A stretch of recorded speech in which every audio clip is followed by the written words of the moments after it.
یقین جانیے یہ صبح کے وقت مساجد میں اعلان کیے جاتے ہیں کہ قرآن مجید کی تعلیم شروع ہو گئی ہے، بچوں کو قرآن پڑھنے کے لیے مسجد میں بھیج دیں۔ 3 مرتبہ اعلان کیے جا رہے ہوتے ہیں اور منت برے لہجے میں جو ہے وہ سماجت کی جا رہی ہوتی ہے کہ قرآن کی تعلیم شروع ہو گئی ہے، بچوں کو قرآن پڑھنے کے لیے بھیج دیں۔ تو اس وقت دل خون کے آنسو ہوتا ہے کہ یہ وقت بھی امت پہ اب آنا تھا۔ کیا قرآن اتنا ہی ہلکا رہ گیا تھا کہ اس کے لیے منت اور ترلے کیے جا رہے ہیں؟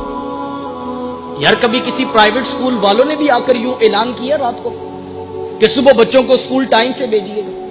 کیا قرآن اتنا ہلکا رہ گیا تھا کہ جس کے لیے 3 بار اعلان کر کے جو ہے وہ منت کی جا رہی ہے؟ اور پھر مائیں بچوں کو تھپڑ مارتی ہیں اور کہتی جا کے قرآن پڑھے۔ بچے کی آنکھوں میں آنسو ہوتے ہیں، میلے کچیلے کپڑے اس نے پہنے ہوتے ہیں اور بعض کا رات کپڑوں میں پیشاب کیا ہوتا ہے اور وہ انہی ناپاک کپڑوں میں مسجد کی طرف آ رہا ہوتا ہے اور ہاتھ میں اس کتاب کا پارا ہوتا ہے جس کے بارے حکم ہے لا یمسہ الا المطہرون، اس کو بے وضوئی کی حالت میں چھو بھی نہیں سکتے۔ اور پھر جو مساجد کے اندر کی حالت ہے وہ بھی ناگفتہ بے ہے۔ ایک قاری صاحب ہیں، 60 بچے ان کے سامنے بیٹھے ہیں، آدھا گھنٹہ کلاس کا ٹائم ہے۔ کوئی صاحب فہم مجھے بھی یہ بات سمجھا دے کہ اس کلاس کو کس طرح مینج کیا جائے۔ ایک بچے کے حصے میں 1 منٹ بھی پورا نہیں آتا، پچھلا سبق سننا بھی ہے، آگے سبق پڑھانا بھی ہے، تو پھر اس کلاس کے کیا نتائج پیدا ہوں؟ میں اپنی آنکھوں سے دیکھا فیصلہ آباد میں ایک قاری صاحب، تو 100 سے اوپر بچے جو ہے وہ ان کے سامنے بیٹھے ہوئے اور وہ کہہ رہے تھے کہ 15 منٹ تو حاضری لگاتے میں مجھے گزر جاتے، اور میں نے مسجد کی انتظامیہ سے کہا کہ ایک حافظ صاحب اور ایڈ کر دیں، کم از کم چلو سارے بچوں کا سبق روٹین میں سنا جا سکتا۔ لیکن مسجد والے کہتے ہیں کہ نہیں جی آپ نے اسی میں چلانا ہے، جو بھی چلانا، ہم الگ سے بندہ افورڈ نہیں کر سکتے۔ ہم 11ویں کی دیگ ہر مہینے 10,000 کی افورڈ کر سکتی ہے انتظامیہ، لیکن قرآن پڑھانے کے لیے الگ سے بندہ افورڈ نہیں ہم کر سکتے۔ یہ ہمارے رویے اور ہمارے انداز ہیں، اور پھر ہم دیکھیں کہ ہم قرآن مجید کو کتنی اہمیت دیتے ہیں۔ اور پھر اگر قاری صاحب گروپ بندی کر کے بچوں کو نماز یا دیگر چیزیں سکھانا چاہیں تو مائیں دروازوں پہ پہنچ جاتی ہیں کہ قاری صاحب کو نہیں پتا کہ بچہ اسکول سے لیٹ ہو رہا ہے، سارا دن اسے آج ہی سکھانا تھا۔ اچھا یہ تو تصویر کا ایک رخ ہے، اب تصویر کا دوسرا رخ بھی ملاحظہ کیجیے۔ وہی بچہ جب گھر واپس پلٹتا ہے، ماں جلدی سے اسے پکڑ کر نہلاتی ہے، رات سے یونیفارم پریس کیا تھا کہ کہیں وابڈا والے لائٹ نہ بند کر دیں اور بچہ صبح اسکول جانے میں لیٹ نہ ہو، اسے پریس یونیفارم پہناتی ہے، اس کی آنکھوں میں سرما، اس کے بالوں میں تیل لگاتی ہے، ٹائی اس کو اسکول کے یونیفارم کی دی جاتی ہے، بیٹ اس کو اسکول کے یونیفارم کا لگایا جاتا ہے، پالشڈ شوز اسے دیے جاتے ہیں، جرابیں اسی رنگ کی دی جاتی ہیں جو اسکول والوں نے بتائی ہیں، اور اس کھیل میں امیر غریب دونوں جو ہے وہ پوری تیزی سے آگے بڑھے۔ میں نے غریب ماؤں کو بھی دیکھا جن کے بچے کے پاس صرف ایک شرٹ ہے، تو ماں آتے ہی بچے کو پکڑ کر وہ پکڑتی ہے، شرٹ اتارتی ہے اور سرف میں ڈبو دیتی ہے کہ صبح میرا بچہ صاف یونیفارم پہن کے جائے اسکول۔ اور پھر شام کو مائیں کتابیں، پینسلیں، ربڑ شارپنر تک خود مائیں دیکھتی ہیں کہ کوئی چیز گھر نہ رہ جائے اور بچہ صبح اسکول میں پریشان نہ ہو۔ میں نے ان پڑھ ماؤں کو دیکھا ہے جن کو نہیں پتا کہ کاپی اور کتاب اور سبجیکٹس کتنے ہیں، لیکن وہ بھی انگلیوں پہ انہوں نے کتابوں کی تعداد اور کاپیوں کی تعداد گنی ہے، وہ رات کو پوری کر کے سوتی ہے۔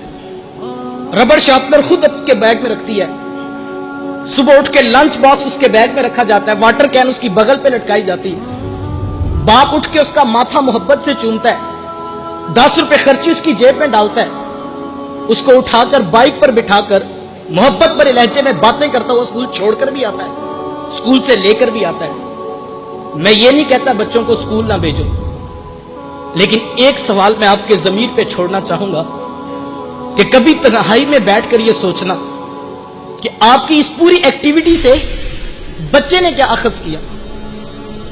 بچے کو یہ بات سمجھ آئی کہ وہ جو صبح تھپڑ مار کر مسجد میں بھیجا جاتا ہے وہ تو ایک اٹھنے کا بہانہ ہے، وہاں تو 3 دن بھی چھٹی ہو جائے نہ قاری صاحب کی طرف سے پیغام آتا ہے، نہ ماں باپ پریشان ہوتے ہیں کہ تو 3 دن مسجد کیوں نہیں گیا۔ اور یہ اصل کام ہے جس کے اوپر پورے خاندان کی توجہ لگی۔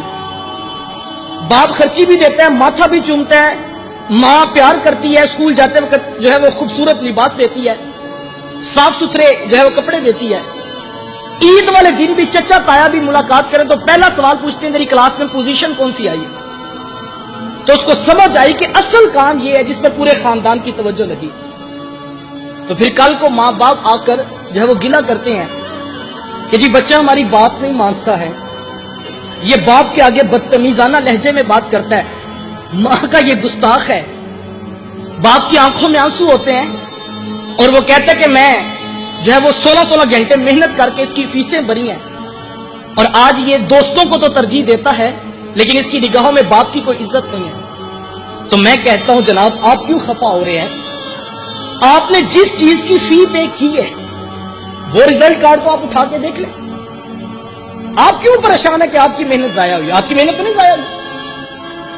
آپ نے فیس دی ہے کیمسٹری پڑھانے کی، فزکس پڑھانے کی، بایو پڑھانے کی، ریاضی پڑھانے کی. تو آپ رپورٹ کارڈ دیکھ لیں، وہاں پر تو پرسنٹیج 80 سے تجاوز کر رہی ہے. آپ کہتے ہیں یہ میری بات نہیں مانتا، یہ ماں کے ساتھ بدتمیزانہ لہجے میں بات کرتا ہے. تو صاحب معذرت کے ساتھ پورا اسکول کا سلیبس اٹھا لیجئے، آپ دیکھیں کتنی پرسنٹیج ہے، کتنی چیپٹرائزیشن ہے جو اخلاقیات اور آداب والدین سکھاتے ہیں. صاحب پوری کیمسٹری کھنگال مارو، کیمسٹری نہیں بتاتی کہ ماں کی سستی کا نام ہے. فزکس کے سارے اصول ایک پلڑے میں ڈال لو، فزکس کا کوئی اصول نہیں بتاتا کہ باپ کی سستی کا نام ہے. یہ سبق فزکس، کیمسٹری اور بایو نے نہیں پڑھانا تھا، یہ سبق یا تو رب کے قرآن نے پڑھانا تھا یا محمد کی میٹھی بولی نے سنانا تھا. لیکن ہم نے نہ بچوں کو قرآن پڑھایا نہ بچوں کو حدیث پڑھائی، اور نتیجہ وہ مانگ رہے جو قرآن اور حدیث سے پیدا ہونا تھا. رضا اللہ فی رضا الوالد و سخط اللہ فی سخط الوالد. میرے آقا ارشاد فرماتے ہیں کہ جس شخص کا باپ راضی ہے میں محمد اس کو ضمانت دیتا ہوں اس کا عرش کا رحمان بھی راضی ہے، اور جس کا باپ ناراض ہے اس کا عرش کا رحمان بھی ناراض ہے. کیا خیال ہے جس نے یہ لہجہ اور یہ 10 ماں کی گٹی میں اور باپ کی آغوش میں حاصل کیا ہو تو مجھے بتائیں کیا کبھی اسے اس کا لہجہ ماں باپ کے ساتھ آگے تلخ ہو سکتا ہے؟ کیونکہ اسے پتا اگر یہاں آواز اور لہجہ اونچا ہوا تو عرش کا رحمان ناراض ہو جائے. اس ویڈیو کو شیئر ضرور کریں، ہو سکتا ہے آپ کے ایک شیئر سے یہ بات کسی کے دل میں اتر جائے.